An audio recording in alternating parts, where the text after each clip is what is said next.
we welcome you to the residency of your colleague, the late Flight Lieutenant General John Rawlings. We want to thank you for having an audience with us yesterday and giving us the necessary support for a state funeral.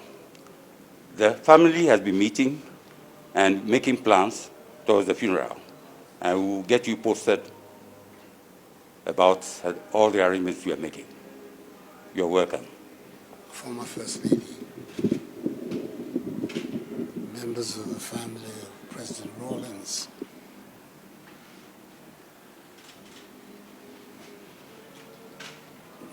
my presence here is for obvious reasons. Like the 30 other million people of Ghana, we were all shocked yesterday to hear that our first president has gone to meet his maker.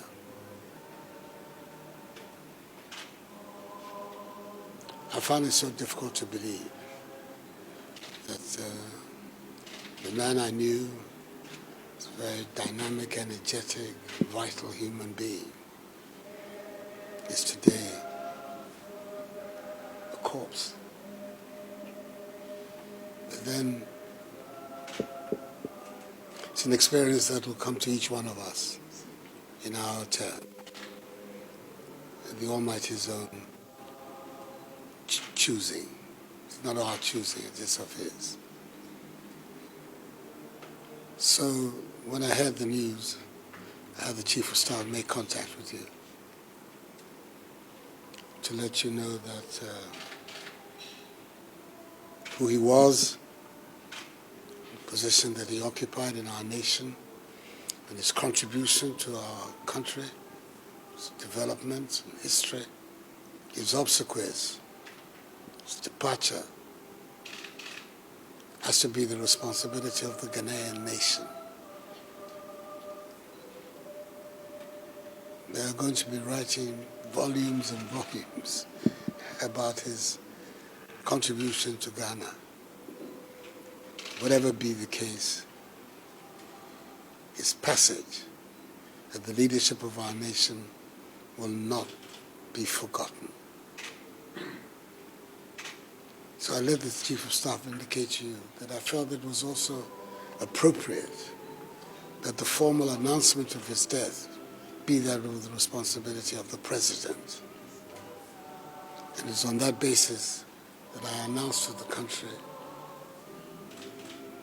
his passage.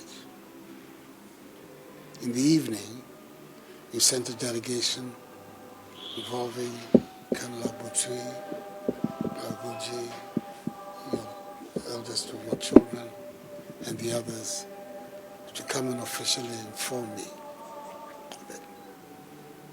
I indicated then again that whatever arrangements are going to be made are going to be the arrangements of the state of Ghana. We have to make sure that this man is given a befitting state burial. His contribution to our country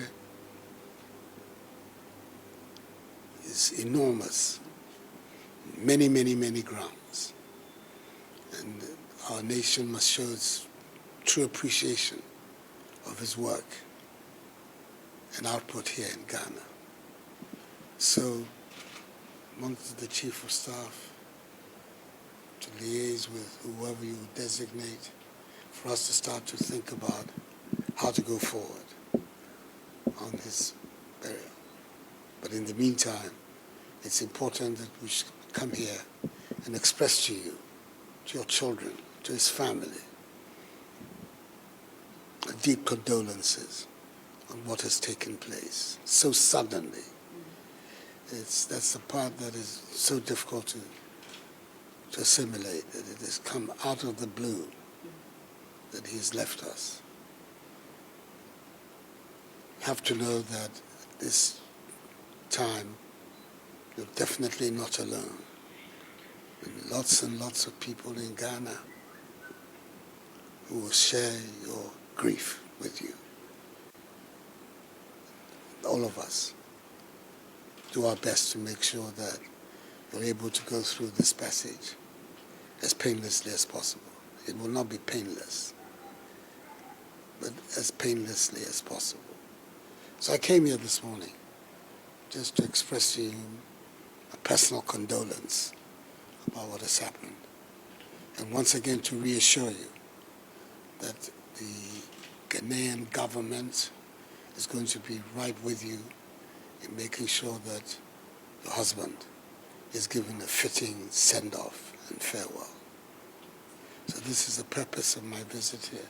And I'm here, as you can see, with the Vice President, his wife, the Second Lady, Chief of Staff at the Office of the President, the Chairman of our party, the New Patriotic Party, my own brother is here as well, and our Ambassador in China, as well as the Deputy Chief of Staff in my office, and National Security Advisor, General Autry, all came together to come and express our sympathies and condolences to you, your children and family.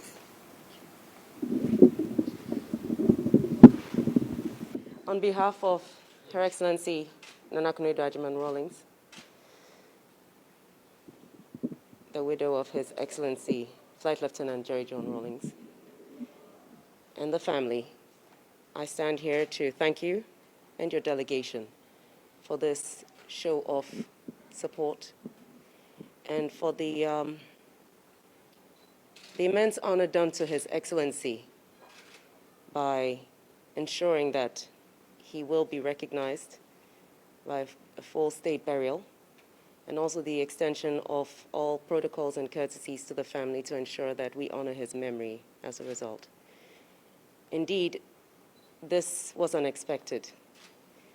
I suppose, on the one hand, he managed to send his mother off first, which was one of his concerns, which he made a point of mentioning in his tribute to his late mother. And as you rightly said, the Lord giveth and the Lord taketh. And we cannot comprehend the reason why, but we do have to understand that this is the reality of our lives. It may not be today, it may not be tomorrow, but the certainty is that death is something we all have to live with at some point. We have to face. Your Excellency, the family has only, things are still up in the air. We are yet to discuss the date of the funeral, and as such, what we can do today is to thank you once again for paying us a visit today and honoring us, and to let you know we will work closely with the Chief of Staff and with State Protocol to ensure that the wishes of both are honored as much as possible, both the family and of the state, to ensure that this goes off without a bit of a problem at all. We go through smoothly and honor the memory of the man he was. Once again, we thank you, and may God bless you all. Thank you.